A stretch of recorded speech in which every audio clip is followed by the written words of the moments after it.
think I need to start talking.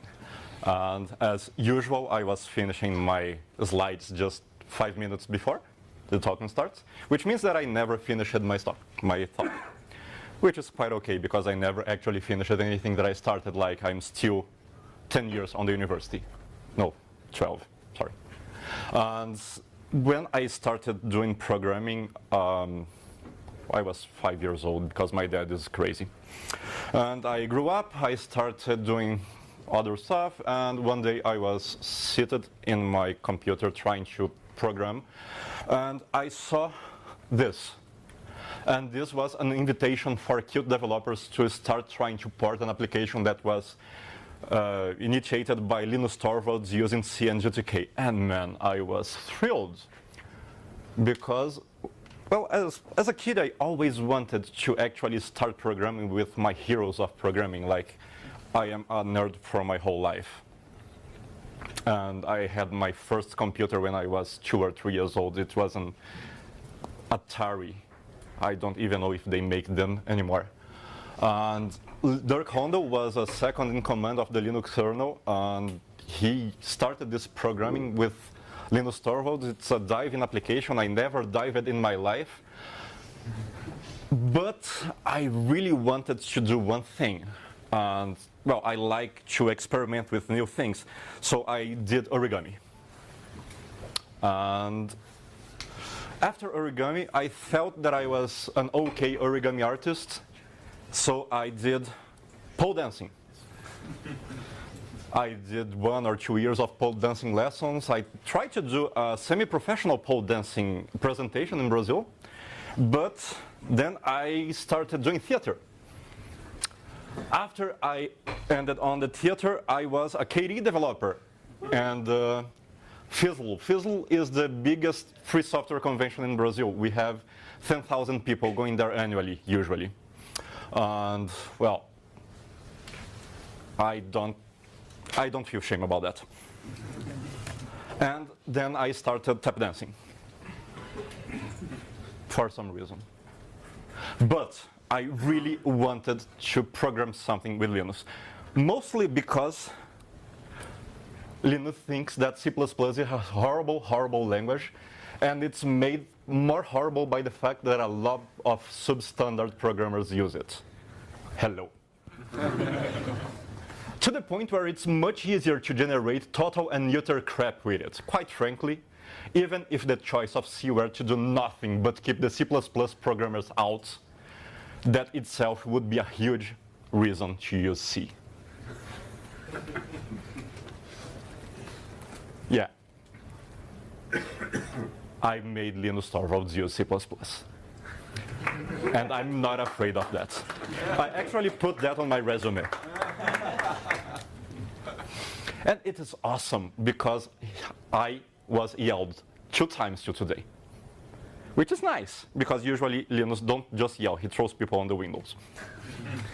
Oh, if I have time later, if anyone do the question, I will give the fez. Not for you, you have fez. So, I really like to be a vector entropy. I like to make Linus use C++. I like to make my wife, that is, they're afraid of me sometimes. I like to make my brother say, oh my God, no. Well, I put my pole dancing picture on his Facebook profile.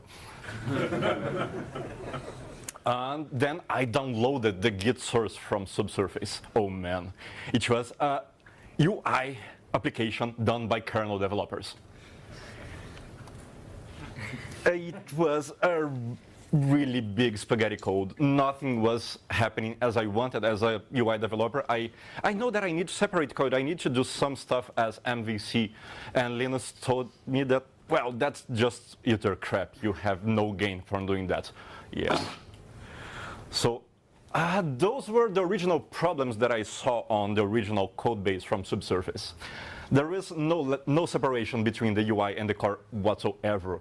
The lack of the knowledge in the original library. Now, I need to stop a little bit because I am a Qt developer and the application was GTK developed. GTK and Qt are usually seen as fighting with each other, but that is not just true. The problem on this application regarding GTK is that the developers of the application, Linus and Dirk, usually, they didn't know how to use GTK. It's not GTK's fault. The fault of GTK there was they didn't find people on GTK to help them. The lack of UX, well, they are kernel developers. They don't care about UI, but they really needed to do something quite pretty if they want people to use it. And they had, in the time, 50 users. Now they have more than 3,000. So, good. Lack of integration in the base systems. They had an application that looked like really almost not user crap on Linux. And it looked like user crap on OS X and Windows. It worked, but it was not integrated whatsoever. And lack of anyone who gave it a shit because nobody was actually helping them to do anything. So they did, that. They invited people to try to help. And I saw this. I was bored in my work and I saw this. And since I was doing nothing in my work, I was paid to just stare off the roof. I used my work time to develop Subsurface.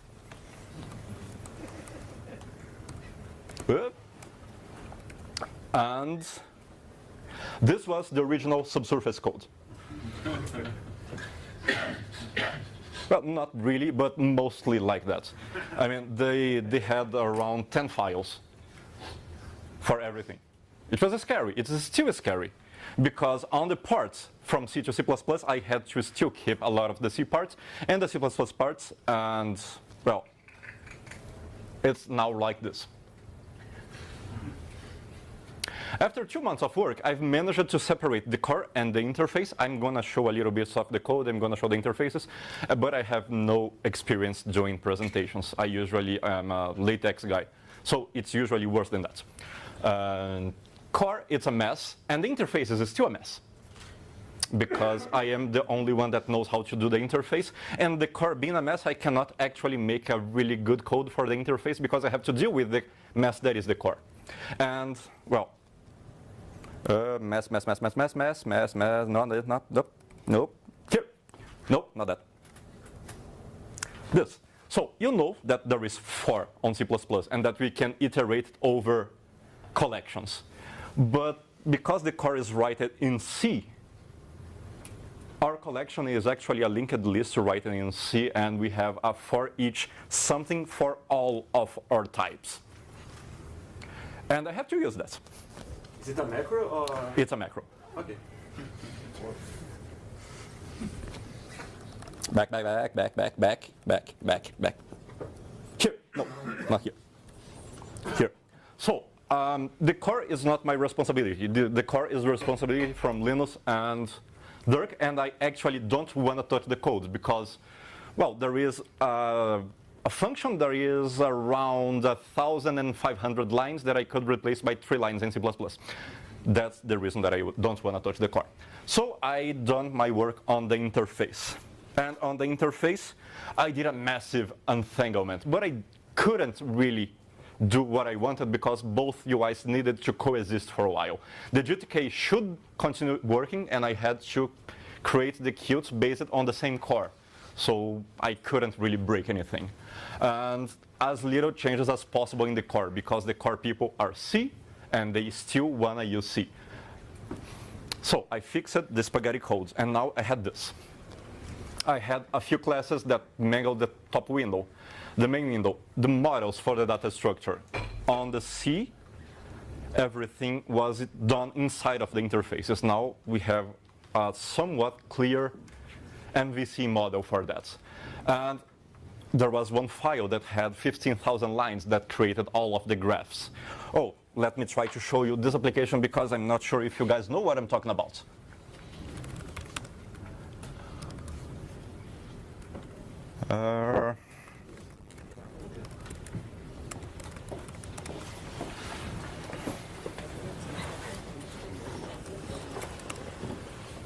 That. Where's the mouse? Help me find the mouse.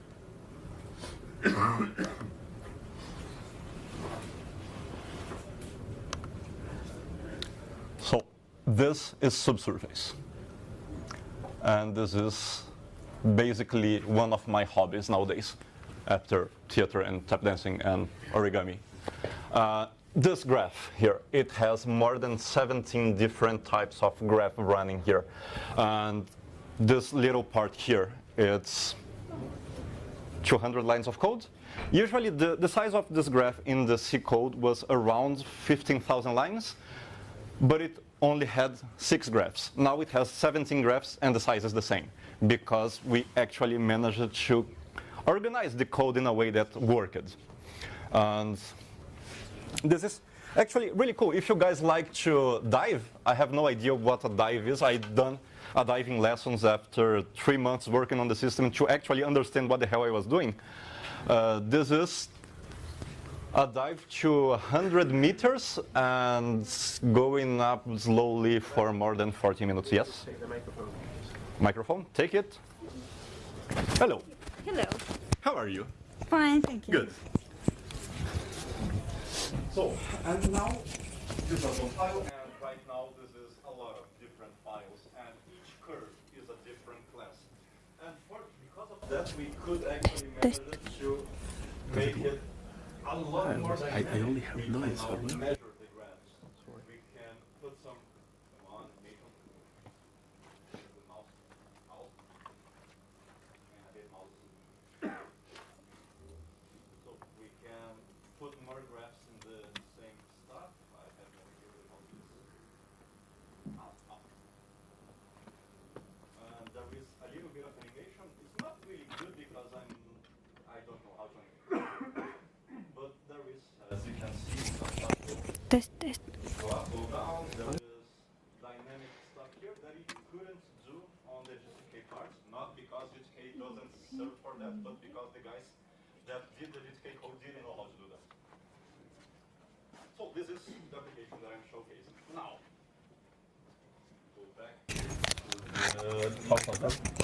Yes. Oh, hello. It's working? 1, 2, 3. Okay. I would. But I have a bigger problem than that, and you see in the lens of the thingy, where I was here. So now that application works. We already have a lot of users, and it's working on a lot of computers. We have every programmer is on Linux, but the most user base is on Windows, which is a problem because we have one Windows developer that's not paid to work on Subsurface. Actually, nobody is actually paid to work on Subsurface. We do it because we want to try to see if you can scare Linus and make him annoy us. Now, remember this interface. How can we put that thing inside of this? It is too big. I mean, the interface is too bloated. There is a lot of information. There is no native code there. I mean, we are using Qt widgets. Qt widgets will work on different operating systems, but it's not prepared to work here. And it has a deep integration with Qt widgets. I mean, there is buttons, there is lists, there is text, there is everything here is a Qt widget. Besides the graph is my code entirely and not a really good one. And there is a globe here. That is pretty. And you don't need a globe if you're trying to run this on a mobile, because on Android you already have the maps, and on iOS you also have the maps, so we can just remove this. But the problems are, there is 6 tabs there. That's too much information. There is 17 possible graphs here. I cannot show 17 possible graphs here. There is no space. And there is 15 columns that you can show on this list, which is quite too much. As you can see, this program was not thought at all to run on a mobile. And this was a problem. But we managed to build it, and we run it completely like that inside of, I don't remember the name of the tablet, but it was an Android tablet, and it ran. But, well, it was made for the mouse. It was hard to use. It was made for the mouse, not fingers. So you try to click on one thing, you click it on 3 things at the same time. It didn't feel like a mobile application. And the dialogue, the files should be reshared somehow, some way, and the application didn't have access to the Android's operating systems to actually get the files, because Android and iOS, they have some strange ways of having the, any file that you want. It's not really like a Unix-based system or a Windows or anything. So it worked, but didn't really, but it worked. And enters LibGit and the cloud. LibGit is awesome, and I'm not sure if anyone here did that because they didn't thought that this was possible with Git. But we are actually using Git as a file, not as what do you use Git for? Sorry, yes, a repository. We are not using Git for a repository. We are using Git as a file format, which is awesome because now we are storing everything in the Git, not as a text, not as an XML file. We are using Git storage information to save the dive, which is quite okay, and it's fast, and we can apply diffs over files, and if we sync something, we can just do a git pull and pull only the difference of the Git repository, which is awesome because that file that I open here on Subsurface, it has 80 megabytes of data. Because the guy that did those dives is just stupid, and he dives with 4 different dive computers to test the software. Yes, I still think that he's crazy. And that's Linus, by the way. But with Git, we have a lot of things. We can add something, and we can compare diffs. So it's really good for a programming perspective because we can diff the file format that it generated, and it's easy to spot regressions. It's easy to improve. You get a Git repository for free, so you can send your dives to GitHub and then just git pull. And you can use that to get the files on the computer and on the mobile. And because of that, we created the Subsurface Cloud Service that is also free. And, well, it's free for the users because Linus is paying for that. And the problems of the Qt widgets that I said before. It's proven, it works, it will not crash. It's really lightweight, I mean really, really lightweight. For people that thinks that Qt is not lightweight as GTK, for instance, if you use the same stuff from GTK and from Qt, they both will use the same amount of memory on your computer, so not really difference. And it's still used for everything. And there is it can use the core directly, means that I can call the C code that the code is made of. And I've done that, I showed that before, so I'm gonna just pull over that. And enters KML. People here, do you know KML? 2, 3, 4, okay, quite much. KML is something that Qt created not a long time ago. It was when Qt was sold to Nokia, and then Nokia sold to another company, and then another company split into other company. How can people trust that if the company is not solid? Well, you guys know Bentley, right? Bentley uses KML. You guys know Tesla. Tesla uses KML. You guys know Mercedes, BMW. They are starting to use KML. Samsung is using KML, so how can you trust a company that's never really solid and stable? I'm not sure. They do trust for some reason. And one of the reasons is that this thing can run everywhere, on desktop, on mobile, on KNX. Do you guys know KNX? Yeah. Yep. So KNX is one of the most used operating systems for vehicles, for cars. And it's being used currently on embedded systems. It's being used currently on airplanes, on cars, on smartphones, on drones, on fridges, on boats. And I actually did the first drone using KML. It was amazing. I crashed at 3. Literally. Literally, yes, literally. Because when you have the drone and you have no idea how to control it, well, that was my first crash. And then I put some parachutes on it, so it wouldn't actually crash that way. And then on my job, I had to replace an ARM core and change it to Intel. I was Intel developer, so we were trying to make the drone work on an Intel chip. The problems. Intel chip was too slow to actually do the mathematical calculations that we needed for the drone on the first trial. And it completely collapsed when it started to roll down on the sky and crashed. And the parachute didn't work because it tried to open, but it was spinning. It was awesome. We have the video for that. And KML started a long time ago when this was considered a smartphone. This was... It was awesome. It was awesome, yes. It was. It worked. It was the green phone. Thank you, because I forgot. It was a little bit sluggish because we didn't actually have the OpenGL working on that thing back in that time. But it was the first trial of having something declarative to work. It used Qt widgets, so it had a lot of libraries to load. It was a little bit bloated, but it worked. It worked on OS X, it worked on Linux, Windows, Kinect, Android, iOS. And now, you remember probably on the university or when you guys were starting to program, or you heard this, that Java is compile once, run everywhere. But it's not, because you have Java C, Java ME, Java something. And here you have actually a C++ code that you can code once and run everywhere.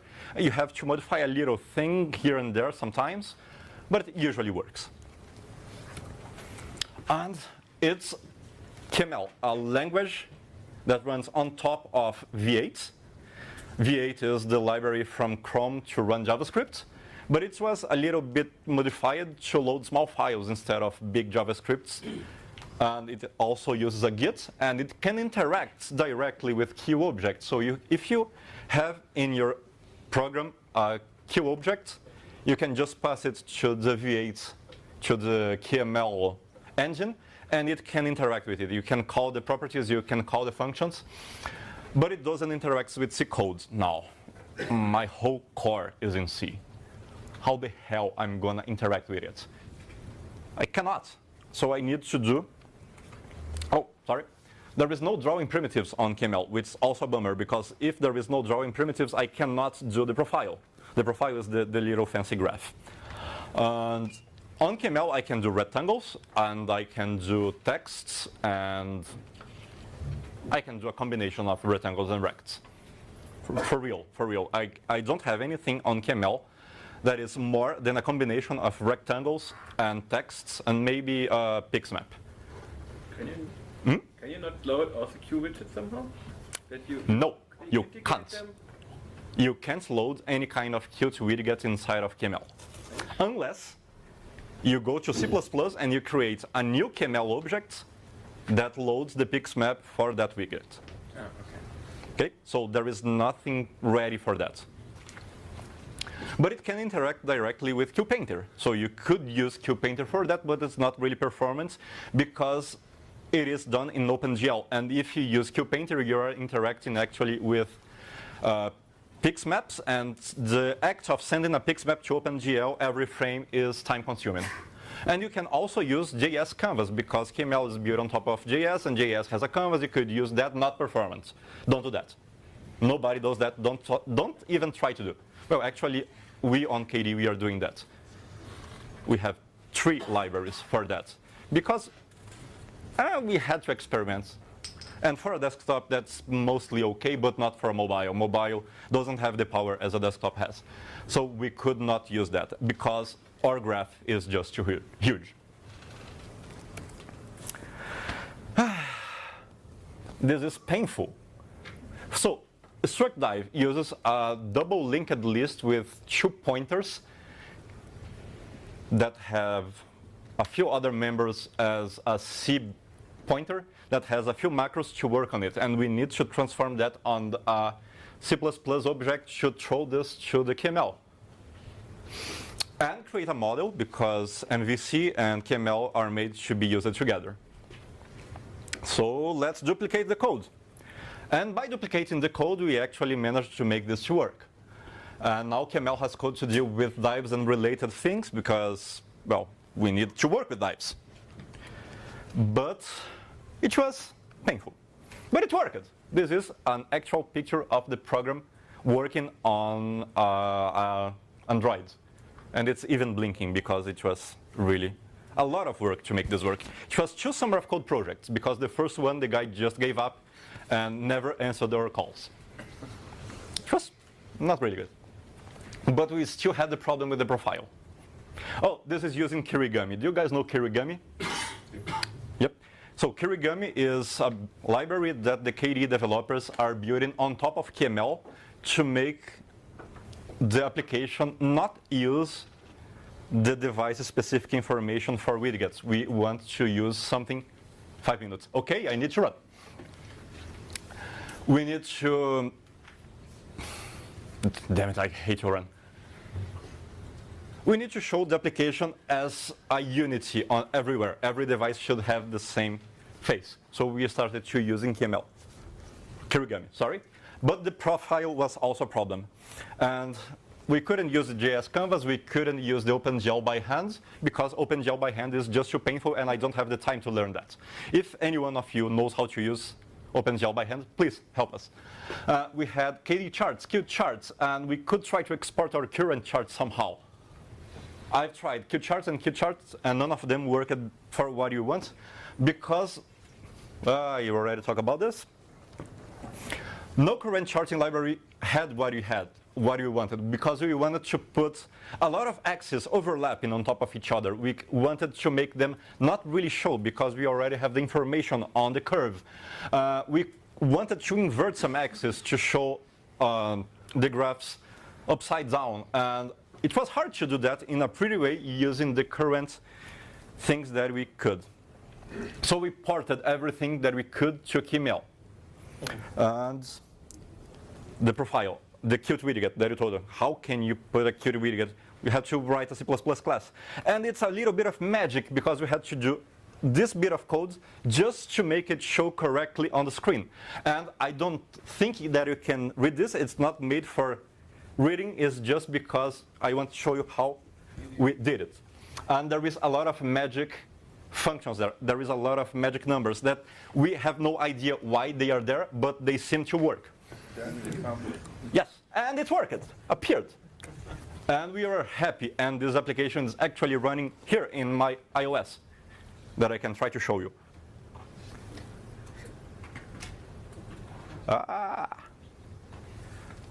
This is the application. I don't have access to the data right now, so I cannot show you running that, but it's loading. So we still have a lot of code on C. We still have the lack of an actual KML developer, because I am a Qt developer, Qt widgets. I've done 10 or 12 years of C++ development with Qt for the desktop. My head doesn't work for KML. And we have a constant API breakage on KML, because we have KML controls 1, 2, they are incompatible. We had Kirigami 1 and 2, they are compatible, but they are using KML 1 or 2 that are incompatible. So we had a lot of issues on that. And it's hard to get the documentation, because they are still creating it, so hard. So we need more people. Please, if you guys want to try to work with Linus and annoy him, please join. Yes, we need artists, we need testers, we need divers, preferably programmers. Yes. And it's actually true. Come, join us. You might meet Linus, and he will pay you a dive someday. And questions? Sorry, I don't have the time. I have a plane to catch right now, and I need to run. That's all.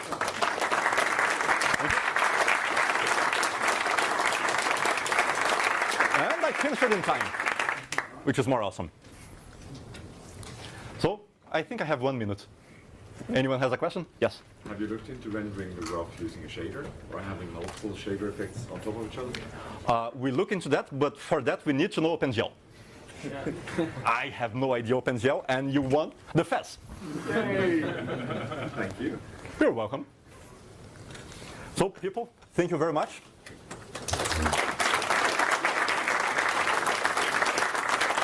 And I really need to catch a plane.